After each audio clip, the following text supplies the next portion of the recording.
Hello friends, नमस्कार। आज के वीडियो में हम संकट गणेश चतुर्थी के बारे में जानेंगे।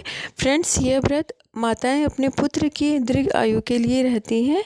और फ्रेंड्स, हम गणेश चतुर्थी की 4 पौराणिक कथा भी सुनेंगे जो इस प्रकार है।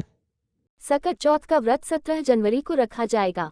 माताएं अपनी संतान की दीर्घायु के लिए इस व्रत को करती हैं और गणेश जी की पूजा करती हैं।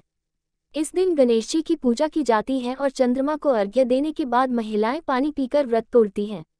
इस संकष्टी चतुर्थी को सकट चौथ, संकटा चौथ, संकष्टी चतुर्थी, तिलकुट चतुर्थी और तिलकुट चौथ के नाम से भी जाना जाता है। आइए जानते हैं इस व्रत का महत्व, पूजा विधि और शुभ मुहूर्त। सकट चौथ का व्रत महिलाएं माघ मास के कृष्ण पक्ष की चतुर्थी को रखती हैं। संतान की दीर्घायु के लिए माताएं इस व्रत को पूरी श्रद्धा और आस्था के साथ करती हैं। इस साल यह व्रत 17 जनवरी शुक्रवार को रखा जाएगा। इस दिन महिलाएं सुबह तिल के पानी से स्नान करके यह व्रत करती हैं और शाम में गणेश जी की विधि विधान से पूजा करके व्रत कथा पढ़ती हैं। इसके बाद चंद्रोदय होने की प्रतीक्षा करती हैं और फिर चंद्रमा को अर्घ्य देकर अपना व्रत खोलती हैं। इस व्रत को कुछ स्थानों पर तिलवा और तिलकुट चतुर्थी कहते हैं। आइए जानते हैं सकट चौथ व्रत का महत्व, पूजा विधि, पूजा का शुभ मुहूर्त और चंद्रोदय का समय। सकट चौथ व्रत की तिथि कब से कब तक? उदय तिथि के मुताबिक सकट चौथ 17 जनवरी 2025 को है। इस दिन भक्त गणेश जी की पूजा करते हैं। सकट चौथ की तिथि 17 जनवरी को सुबह 4:06 पर शुरू होगी। यह 18 जनवरी सुबह 8:30 पर समाप्त होगी।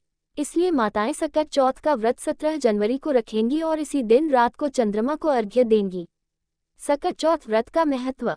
संकष्टी चतुर्थी, संकटों को दूर करने वाली चतुर्थी, भगवान गणेश को समर्पित है। इस दिन महिलाएं अपनी संतान की खुशहाली और लंबी उम्र के लिए निर्जला व्रत रखती हैं। गणेश जी प्रथम पूज्य देवता होने के कारण हर शुभ कार्य से पहले पूजे जाते हैं। इस व्रत में उपवास के साथ गणेश जी की कथा भी सुनी जाती है। मान्यता ये भी है कि इस व्रत को करने से आपकी संतान को करियर में बड़ी सफलता प्राप्त होती है और उनकी तरक्की होती है। सकट चौथ व्रत की पूजा विधि। सकट चौथ पर भगवान गणेश की पूजा का विधान बताया गया है। सुबह सूर्योदय से पहले उठकर, नहाकर, साफ और पीले कपड़े पहनने चाहिए। गणेश जी का ध्यान करके व्रत का संकल्प लें। हरे या लाल कपड़े से ढकी चौकी पर गणेश जी की मूर्ति या तस्वीर रखें। सिंदूर, फूल, फल, मिठाई, दूर्वा और तिल से बनी चीजें गणेश जी को अर्पित करें। सकट व्रत कथा पढ़ें और गणेश जी की आरती करें। प्रसाद सभी में बांटें। इस दिन व्रत रखने और पूजा करने से संकट दूर होते हैं। सकट चौथ के दिन गणेश जी की पूजा विशेष फलदायी मानी जाती है। सकट चौथ व्रत पूजा का शुभ मुहूर्त। सकट चौथ व्रत में सुबह की पूजा के लिए 2 मुहूर्त सबसे शुभ माने जा रहे हैं।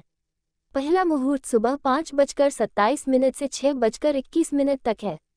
दूसरा मुहूर्त सुबह 8:34 से लेकर 9:53 तक है। इसके बाद शाम में प्रदोष काल में गणेश जी की पूजा की जाती है और व्रत कथा का पाठ किया जाता है। प्रदोष काल की पूजा का समय। सकट चौथ व्रत चंद्रोदय का समय। सकट चौथ व्रत को रात में 9:09 पर चंद्रोदय होगा। इस दिन चंद्रमा को अर्घ्य देकर उनकी पूजा करना काफी शुभ माना जाता है।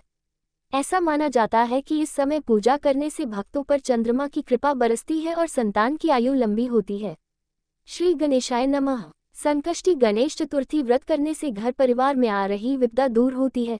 कई दिनों से रुके मांगलिक कार्य संपन्न होते हैं तथा भगवान श्री गणेश असीम सुखों की प्राप्ति कराते हैं। माह की किसी भी चतुर्थी के दिन भगवान श्री गणेश की पूजा के दौरान संकष्टी गणेश चतुर्थी व्रत की कथा पढ़ना अथवा सुनना जरूरी होता है। इससे संबंधित 4 कथाएं प्रचलित हैं। पहली कथा। पौराणिक एवं प्रचलित श्री गणेश कथा के अनुसार एक बार देवता कई विपदाओं में घिरे थे। तब वह मदद मांगने भगवान शिव के पास आए। उस समय शिव के साथ कार्तिकेय तथा गणेश जी भी बैठे थे। देवताओं की बात सुनकर शिव जी ने कार्तिकेय व गणेश जी से पूछा कि तुम में से कौन देवताओं के कष्टों का निवारण कर सकता है। तब कार्तिकेय व गणेश जी दोनों ने ही स्वयं को इस कार्य के लिए सक्षम बताया। इस पर भगवान शिव ने दोनों की परीक्षा लेते हुए कहा कि तुम दोनों में से जो सबसे पहले पृथ्वी की परिक्रमा करके आएगा वही देवताओं की मदद करने जाएगा। भगवान शिव के मुख से यह वचन सुनते ही कार्तिकेय अपने वाहन मोर पर बैठकर पृथ्वी की परिक्रमा के लिए निकल गए, परंतु गणेश जी सोच में पड़ गए कि वह चूहे के ऊपर चढ़कर सारी पृथ्वी की परिक्रमा करेंगे तो इस कार्य में उन्हें बहुत समय लग जाएगा। तभी उन्हें एक उपाय सूझा। गणेश अपने स्थान से उठे और अपने माता पिता की 7 बार परिक्रमा करके वापस बैठ गए। परिक्रमा करके लौटने पर कार्तिकेय स्वयं को विजेता बताने लगे। तब शिव जी ने श्री गणेश से पृथ्वी की परिक्रमा न करने का कारण पूछा। तब गणेश ने कहा, माता पिता के चरणों में ही समस्त लोक हैं। ये सुनकर भगवान शिव ने गणेश जी को देवताओं के संकट दूर करने की आज्ञा दी। इस प्रकार भगवान शिव ने गणेश जी को आशीर्वाद दिया कि चतुर्थी के दिन जो तुम्हारा पूजन करेगा और रात्रि में चंद्रमा को अर्घ्य देगा उसके तीनों ताप यानी दैहिक ताप, दैविक ताप तथा भौतिक ताप दूर होंगे। इस व्रत को करने से व्रतधारी के सभी तरह के दुख दूर होंगे और उसे जीवन के भौतिक सुखों की प्राप्ति होगी। चारों तरफ से मनुष्य की सुख समृद्धि बढ़ेगी, पुत्र पौत्रादि धन ऐश्वर्य की कमी नहीं रहेगी। गणेश चतुर्थी व्रत की दूसरी कथा। एक समय की बात है, राजा हरिश्चंद्र के राज्य में एक कुम्हार था। वह मिट्टी के बर्तन बनाता, लेकिन वे कच्चे रह जाते थे। एक पुजारी की सलाह पर उसने इस समस्या को दूर करने के लिए एक छोटे बालक को मिट्टी के बर्तनों के साथ हवा में डाल दिया। उस दिन संकष्टी चतुर्थी का दिन था। उस बच्चे की माँ अपने बेटे के लिए परेशान थी। उसने गणेश जी से बेटे की कुशलता की प्रार्थना की। दूसरे दिन जब कुम्हार ने सुबह उठकर देखा तो हवा में उसके बर्तन तो पक गए थे, लेकिन बच्चे का बाल बांका भी नहीं हुआ था। वह डर गया और राजा के दरबार में जाकर सारी घटना बताई। इसके बाद राजा ने उस बच्चे और उसकी माँ को बुलवाया तो माँ ने सभी तरह के विघ्न को दूर करने वाली संकष्टी चतुर्थी का वर्णन किया। इस घटना के बाद से महिलाएं संतान और परिवार के सौभाग्य के लिए संकट चौथ का व्रत करने लगी। तीसरी कथा। एक समय की बात है कि विष्णु भगवान का विवाह लक्ष्मी जी के साथ निश्चित हो गया। विवाह की तैयारी होने लगी। सभी देवताओं को निमंत्रण भेजे गए, परंतु गणेश जी को निमंत्रण नहीं दिया, कारण जो भी रहा हो। अब भगवान विष्णु की बारात जाने का समय आ गया। सभी देवता अपनी पत्नियों के साथ विवाह समारोह में आए। उन सब ने देखा कि गणेश जी कहीं दिखाई नहीं दे रहे हैं। तब वे आपस में चर्चा करने लगे कि क्या गणेश जी को नहीं न्योता है, या स्वयं गणेश जी ही नहीं आए हैं। सभी को इस बात पर आश्चर्य होने लगा। तभी सबने विचार किया कि विष्णु भगवान से ही इसका कारण पूछा जाए। विष्णु भगवान से पूछने पर उन्होंने कहा कि हमने गणेश जी के पिता भोलेनाथ महादेव को न्योता भेजा है।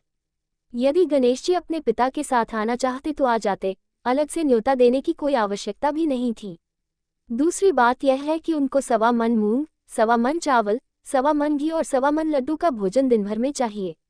यदि गणेश जी नहीं आएंगे तो कोई बात नहीं, दूसरे के घर जाकर इतना सारा खाना पीना अच्छा भी नहीं लगता। इतनी वार्ता कर ही रहे थे कि किसी एक ने सुझाव दिया, यदि गणेश जी आ भी जाएं तो उनको द्वारपाल बनाकर बैठा देंगे कि आप घर की याद रखना। आप तो चूहे पर बैठकर धीरे धीरे चलोगे तो बारात से बहुत पीछे रह जाओगे। ये सुझाव भी सबको पसंद आ गया, तो विष्णु भगवान ने भी अपनी सहमति दे दी। होना क्या था कि इतने में गणेश जी वहां आ पहुंचे और उन्हें समझा बुझाकर घर की रखवाली करने बैठा दिया। बारात चल दी। तब नारद जी ने देखा कि गणेश जी तो दरवाजे पर ही बैठे हुए हैं, तो वे गणेश जी के पास गए और रुकने का कारण पूछा।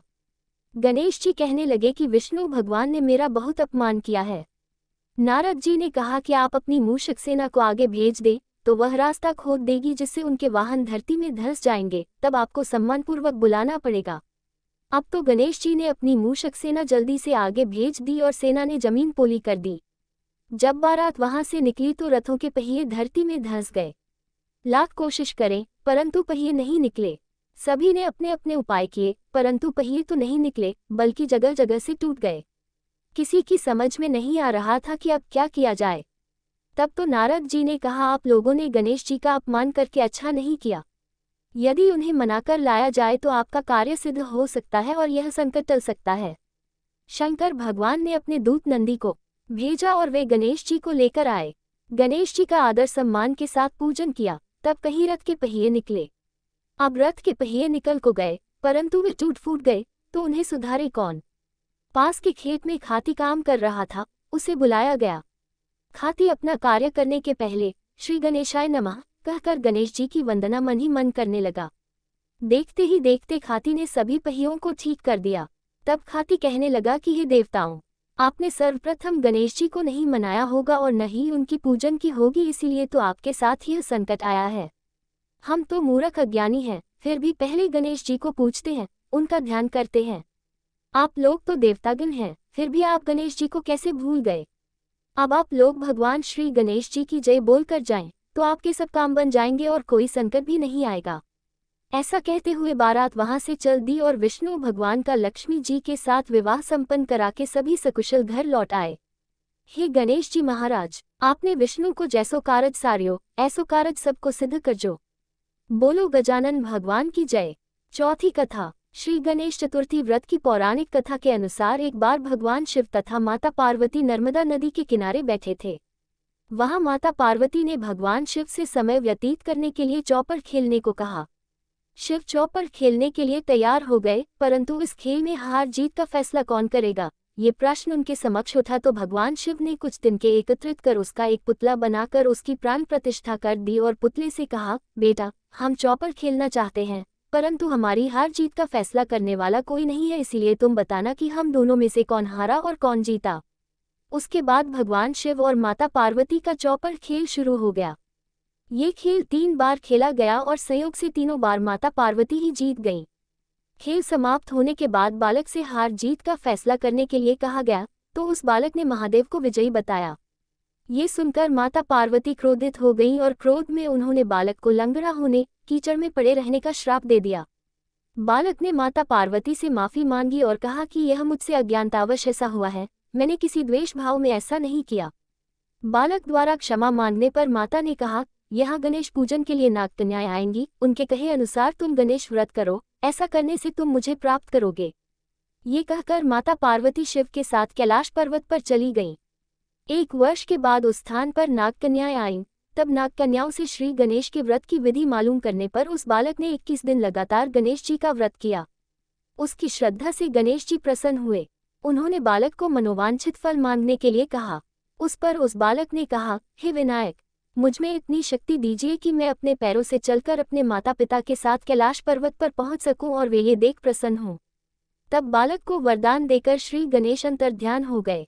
इसके बाद वह बालक कैलाश पर्वत पर पहुंच गया और कैलाश पर्वत पर पहुंचने की अपनी कथा उसने भगवान शिव को सुनाई। चौपड़ वाले दिन से माता पार्वती शिव जी से विमुख हो गई थी, अतः देवी के रुष्ट होने पर भगवान शिव ने भी बालक के बताए अनुसार 21 दिनों तक श्री गणेश का व्रत किया। इस व्रत के प्रभाव से माता पार्वती के मन से भगवान शिव के लिए जो नाराजगी थी वह समाप्त हो गई। तब यह व्रत विधि भगवान शंकर ने माता पार्वती को बताई। ये सुनकर माता पार्वती के मन में भी अपने पुत्र कार्तिकेय से मिलने की इच्छा जागृत हुई। तब माता पार्वती ने भी 21 दिन तक श्री गणेश का व्रत किया तथा दूर्वा, फूल और लड्डुओं से गणेश जी का पूजन अर्चन किया। व्रत के 21वें दिन कार्तिकेय स्वयं माता पार्वती जी से आ मिले। उस दिन से श्री गणेश चतुर्थी का ये व्रत समस्त मनोकामनाओं की पूर्ति करने वाला व्रत माना जाता है। इस व्रत को करने से मनुष्य के सारे कष्ट दूर होकर मनुष्य को समस्त सुख सुविधाएं प्राप्त होती हैं। ऐसे ही रोचक जानकारी के साथ आप सब बने रहिए फ्रेंड्स। और महाभारत की कथाएं सुनना अच्छा लगता हो या रामायण की कथाएं सुनना अच्छा लगता हो या पूजा पाठ से रिलेटेड कोई भी जानकारी चाहिए या तीर्थ व्रत के बारे में कुछ भी जानना है, please like comment subscribe share it. Thank you friends. हम फिर मिलेंगे अगले वीडियो में, तब तक के लिए नमस्कार।